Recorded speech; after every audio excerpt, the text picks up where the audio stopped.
এখন না কিছু খেতে ইচ্ছে করছে না, মাছ মাংস ডিম একদম ইচ্ছাই নেই খাওয়ার, যা গরম পড়েছে না।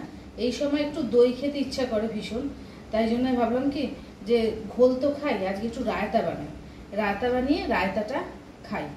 কারণ কি বলতো, রায়তা খেতে ভালোও লাগে আর খাওয়াও ভালো, তাই বাড়িতে একটু রায়তা বানাচ্ছি।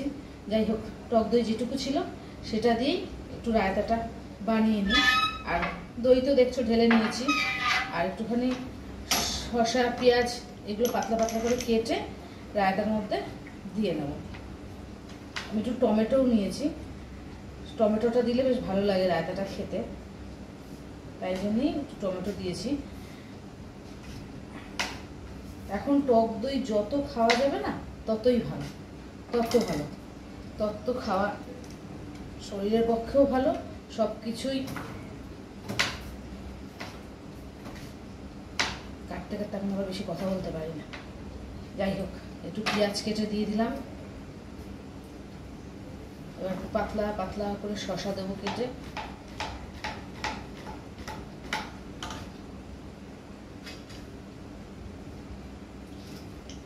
একদম মিহি মিহি করে শসাটা ঝুড়ো ঝুড়ো করে কেটে দিয়ে দেবো, একদম ঝুড়ো ঝুড়ো করে কাটবো যাতে দইয়ের সাথে একদম মিক্সড হয়ে যায়।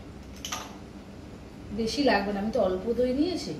এই দেখো নেওয়া হয়ে গেছে শসা পেঁয়াজ টমেটো, আর তার সাথে না একটু জিরের গুঁড়ো করে রেখেছি, জিরে গুঁড়ো ভেজে রেখেছি, গুঁড়ো করা ছিল একটু ভেজে নিয়েছি, এইটা একটু দিয়ে নেবো। বেশি লাগবে না কিন্তু। আর দেবো হচ্ছিল বিট নুন।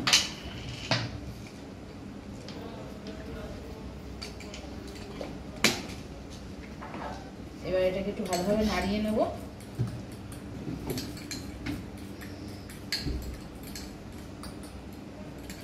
এর মধ্যে আর কিছু দেব না, আমার এরকম খেতেই ভালো লাগে, এরকম খাওয়ার মধ্যে আমি একটা আলাদা টেস্ট পাই।